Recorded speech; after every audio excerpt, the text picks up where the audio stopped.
Brexit has nothing to do with the far right. Join us in 2024. So you think it's a coincidence that the same far right figures who've been pushing for the recent riots, whether it's Lee Anderson, Nigel Farage, Richard Tice, Katie Hopkins, all just happen to have spent the last 10 to 20 years focused on Brexit? Like, imagine if you found out that in the 20 years before 9/11, bin Laden had spent that time investing in Oreos cookies. You would start to take a good hard look at the ingredients on those packages. People like Nigel Farage wanted Brexit because it was a way to A, demonize immigration, B, get rid of some of the human rights protections provided by the EU, and by making everybody poor, people would become more desperate and then turn to them. And no, I'm not saying that everybody who supported Brexit in 2016 was far right. You say join us in 2024, I have been on a journey since then.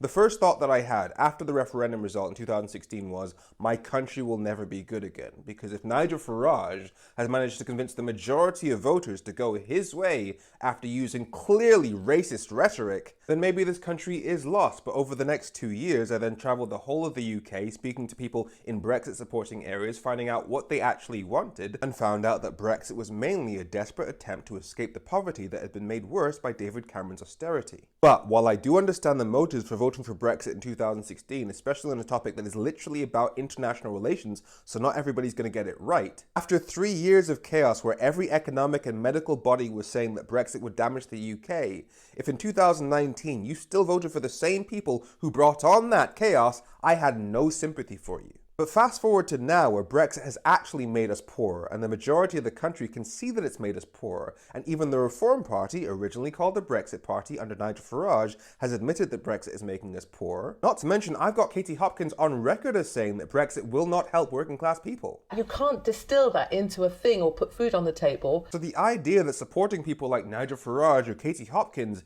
is some desperate attempt to escape poverty, that's gone. That excuse has been exposed. The only thing these people are offering is racism, pure and simple. So what does Brexit have to do with the far right? A, it's been their pet project for the last 20 years, and B, it's the thing that proves that the far right does not care about the working class people that they claim to be the champions of.